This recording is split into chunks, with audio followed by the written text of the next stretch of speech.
নমস্কার, আমি উজ্জ্বল শর্মা শাস্ত্রী বলছি। আমার গুরুদেব রাম ঠাকুরের চরণে প্রণাম জানিয়ে আজকের ভিডিও শুরু করছি। আজকের ভিডিওর কন্টেন্ট হচ্ছে মীন রাশি ও লগ্ন 2025 সালের অবশিষ্ট সময়কাল কেমন যাবে। মীন রাশি ও লগ্ন। মীন রাশি অধিপতি গ্রহ হলো বৃহস্পতি। মীন রাশি হচ্ছে স্ত্রী রাশি, জলজ রাশি, সমরাশি, দ্ব্যর্থক দ্বিস্বভাব রাশি। বর্তমানে মীন রাশির পরিপ্রেক্ষিতে শনি যেখানে অবস্থান করছে, শনি সাড়ে সাতি, সেই অনুযায়ী শনি সাড়ে সাতি চলছে। 29শে মার্চ শনি জায়গা চেঞ্জ করবে, রাশান্তর হবে শনি, কুম্ভ থেকে মীনে যাবে, অর্থাৎ মীন রাশিতে, নিজের রাশিতেই অবস্থান করবে এই শনি। শনির সাড়ে সাতির দ্বিতীয় ফেজ শুরু হবে। বর্তমানে যে মীন রাশির যে শনি সাড়ে সাতি চলছে, এর জন্য সমস্যা কিছু আসবে ঠিকই, কিন্তু শনির সাড়ে সাতি চললে যে সব সর্বনাশ হয়ে যাবে আর কিছুই হবে না, কোনো কাজ কর্ম ব্যবসা বাণিজ্য কোনো কিছুই হবে না, এই ধারণাটাই ভুল। এই শনির সাড়ে সাতি চলাকালীন নরেন্দ্র মোদী প্রধানমন্ত্রী হয়েছেন, আজ 10 বছর হতে চলল। এই শনির সাড়ে সাতি থাকাকালীন মনমোহন সিং প্রধানমন্ত্রী হয়েছিলেন। সুতরাং শনির সাড়ে সাতি নিয়ে অত চিন্তা করতে হবে না। সবচেয়ে বড় যে জিনিসটা নিয়ে চিন্তা করবেন আপনারা, জন্মছক এবং ন্যাটাল চার্টে, জন্মছক এবং ন্যাটাল চার্টে অন্যান্য গ্রহের সংস্থান অনুযায়ী কি ধরনের ফলাফল আসছে, অন্যান্য গ্রহ কিরকম। এই মীন রাশির পঞ্চমপতি হলো চন্দ্র, মনের কারক গ্রহ। এই চন্দ্রের উপরেই কিন্তু অনেক কিছু নির্ভর করছে, যেহেতু পঞ্চমপতি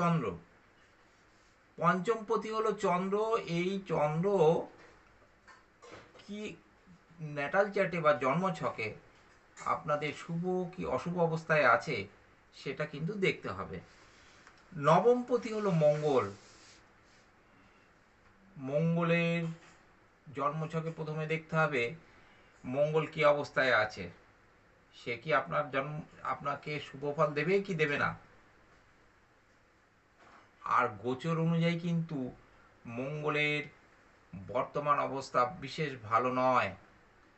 মিথুনে অবস্থান করছে, বৃহস্পতির নক্ষত্রে অবস্থান করছে ঠিকই, কিন্তু মিথুনে অবস্থান করছে তো বুধের ঘরে।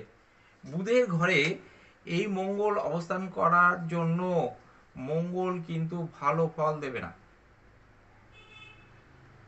এর পরবর্তীতে এই মঙ্গল কর্কট রাশিতে যখন আসবে, তখন মঙ্গল নিচস্থ থাকবে, খুব একটা ভালো ফল দেবে না। মঙ্গল ভালো ফল দেবে যখন সিংহ রাশিতে এসে প্রবেশ করবে, অর্থাৎ 7ই জুন থেকে মঙ্গল আপনাকে ভালো ফল দেবে। এই মঙ্গল কিন্তু আপনার নবমপতি। দশমপতি বৃহস্পতি। নেটাল চার্টে দেখতে হবে চন্দ্র, বৃহস্পতি এবং মঙ্গল ভালো অবস্থায় আছে কিনা। যদি ভালো অবস্থানে থাকে তাহলে কিন্তু শনির সাড়ে সাতি বিষময় ফল কিন্তু আপনারা পাবেন না। হ্যাঁ, তবে শনি সাড়ে সাতির জন্য কিছু খারাপ ফল তো অতি অবশ্যই হবে। এই যে মতিগতির গ্রহ হলো এখানে আপনাদের চন্দ্র। আপনাদের মতিগতি, ওই যে জাতক জাতিকার মতিগতি ওই চন্দ্রের উপর নির্ভর করবে। চন্দ্র কোথায় আছে, শুভ অবস্থায় আছে কি অশুভ অবস্থায় আছে, এগুলো বিচার বিশ্লেষণ করতে হবে। তাহলে যদি বৃহস্পতি এবং চন্দ্র ভালো থাকে তাহলে আধ্যাত্মিক জগতে কিন্তু বেশ উন্নতি হবে, পরমাত্ম চিন্তায় যথেষ্ট উদ্বুদ্ধ হবে। শুক্র শুভ থাকলে জাতক যদি ন্যাটাল চার্টে শুক্র শুভ অবস্থায় থাকে তাহলে কবি সাহিত্যিক হওয়ার সম্ভাবনা, এবং যারা এই জাতীয় কাজের সঙ্গে নিযুক্ত অর্থাৎ কবি সাহিত্যিক, কবিতা লেখেন, সাহিত্য রচনা, গদ্য পদ্য যাই রচনা করুন না কেন, যারা এই ধরনের ধরুন যারা সঙ্গীত করে তাদের সঙ্গীতজ্ঞ বলা হয়, চিত্রশিল্পী যারা চিত্র আঁকে তাদেরকে চিত্রশিল্পী, এই যে এই সমস্ত কর্মের সঙ্গে যারা নিযুক্ত আছেন তাদের কিন্তু বেশ উন্নতি হবে যদি শুক্র শুভ থাকে। শুক্র কিন্তু বর্তমানে গোচরে শুক্র কিন্তু ভালো অবস্থায় নেই। শুক্র যখন মার্গী হবে দেখবেন এপ্রিল মাসের 15 তারিখের পর থেকে এই জাতীয় কাজে যারা যুক্ত তাদের ভালো শুভ ফল মিলবে। আর যদি বুধ যদি ভালো থাকে, বুধ যদি বলবান হয় তাহলে পড়াশোনায় মনোযোগী হবে, বিদ্বান হবে, কিন্তু বাসস্থান কিন্তু ঘন ঘন পরিবর্তন হবে। বর্তমানে বুধ কিন্তু ভালো পজিশনে নেই, বুধ মীন রাশিতে আছে, ভালো ফল দেয় না বুধ ওখানে। দ্বিতীয় পতি ও নবম পতি মঙ্গল শুভ অবস্থায় না থাকলে অশুভ ফল তো পাবেনি। আয় ইনকামের জায়গা ভালো হবে না, ব্যবসা বাণিজ্যের জায়গা ভালো হবে না। আবার এটা হচ্ছে একটা মঙ্গল নিয়ন্ত্রিত বছর 2025 সাল। যাই হোক, 7ই জুনের পর থেকে আপনারা বেশ কিন্তু ভালো ফল পাবেন, সেই সময় কিন্তু ভাগ্য সহায় থাকবে। 2025 প্রায় মাস খানেক ভাগ্য সহায় থাকবে, ধন সম্পদের কিন্তু প্রসার ঘটবে। 7ই জুনের পর থেকে প্রায় মাস খানেক বেশ ভালো ফল পাবেন, সেই সময় ব্যবসা বাণিজ্য অর্থনৈতিক সমৃদ্ধি কিন্তু আপনাদের বৃদ্ধি পাবে। শনির 7.5 চলছে, বর্তমান সময় প্রতিকূল হলেও বৃহস্পতি, ওই যে বললাম বৃহস্পতি চন্দ্র এবং মঙ্গল যদি ভালো থাকে তাহলে কিন্তু অতটা অশুভ ফল মিলবে না। অবশ্যই জন্ম যদি শনির 7.5 চলছে, বৃহস্পতি নেটাল চার্টে খারাপ, তাহলে তো অবশ্যই খারাপ ফল হবে। মঙ্গল খারাপ মানে নেটাল চার্টে মঙ্গল অশুভ অবস্থায় রয়েছে, অবশ্যই শনির 7.5 কিন্তু বিষময় ফল দেবে। কারণ অন্য এই যে গ্রহগুলো যদি ভালো না থাকে, শনি ওদিকে শনির 7.5, তাহলে তো অশুভ ফল মিলবেই। তাহলে এই অবস্থায় কি করবেন? বজরংবলীর আরাধনা করবেন, শনিবারটা মানবেন, বড়দের সম্মান দেবেন, ঈশ্বরের প্রতি ঈশ্বরকে ডাকবেন। টেনশন এবং সম্পর্কে যে টানাপোড়েন, দুশ্চিন্তা, এগুলো কিন্তু সবই দেখা দেবে ওই শনি 7.5 জন্য। নানা সমস্যা কিন্তু জীবনে আসবে, ঘরে বাইরে কোথাও শান্তি পাবেন না।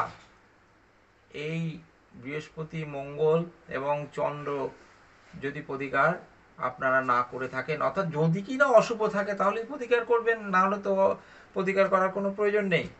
তাহলে শনি 7.5 তা সত্ত্বেও কিছু অশুভ ফল তো দেবেই, তার জন্য শনি 7.5 প্রতিকারটা আগের থেকে করে রাখলে ভালো হতো, এখনও করা যায়, করে রাখলে ভালো হবে। দক্ষিণাকালী মায়ের আরাধনা করতে পারেন,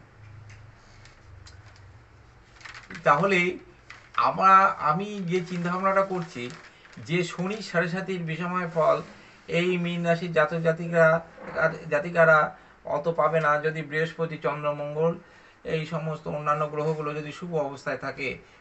মঙ্গল তো ভাগ্যপতি, তাহলে ওটাকে শুভ থাকা দরকার। এইবার মনের কারক গ্রহ হলো চন্দ্র, ওইটাকে শুভ থাকা দরকার। শনি 7.5 প্রতিকার বিধান তো আগে করা উচিত ছিল, যদি যারা করেননি তারা করার চেষ্টা করুন। নিকট এই 7.5 সময় নিকট আত্মীয়ের কিন্তু শারীরিক অবনতি ঘটবে। শনির 7.5 প্রভাবে আপনার সব রসাতলে যাবে, এই ধারণা কিন্তু আপনারা করবেন না, আপনাদের বলেও দিলাম।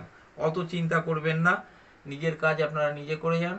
এবং যদি অশুভ অবস্থা থাকে, নেটাল চার্ট, জন্মছক বিচার বিশ্লেষণ করে অশুভ দিকগুলোর প্রতিকার করুন, অবশ্যই শুভ ফল পাবেন। মোট কথা সামগ্রিক জন্মছকটা দেখতে হবে। স্বাস্থ্য স্বাস্থ্য কিন্তু রোগভোগের সম্ভাবনা আছে, রোগভোগের সম্ভাবনা আছে।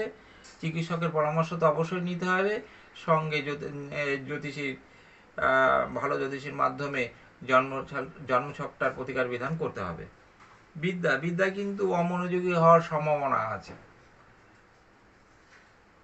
এটা সম্পূর্ণ সারা বছর ধরে তো আর স্টুডেন্টরা অমনোযোগী থাকবে না। যদি কিছু অশুভ অবস্থা থাকে, নেটাল চার্টের প্রতিকার বিধান করুন।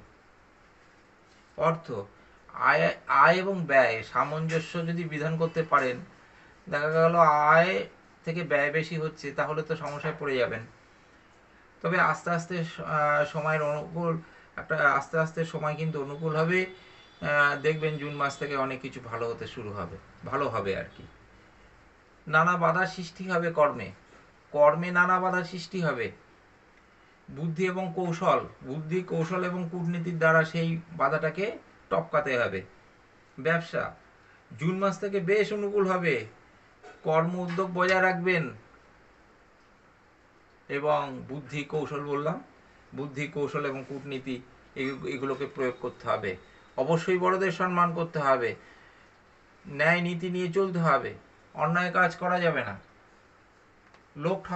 লোক ঠকানো যাবে না, সৎ থাকতে হবে, ঈশ্বরকে ডাকতে হবে, দক্ষিণাকালীর আরাধনা করতে হবে, পারলে বজরংবলীর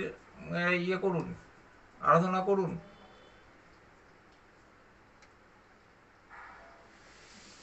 কথা কম বলতে হবে, তাহলে কিন্তু ঝুট ঝামেলা কম হবে। কথা বেশি বললে কিন্তু ঝামেলা সৃষ্টি হওয়ার সম্ভাবনা আছে। বর্তমানে যা অবস্থা, পারিবারিক দিক থেকে ঝামেলার সৃষ্টি হলে নিজেকে চেপে যেতে হবে।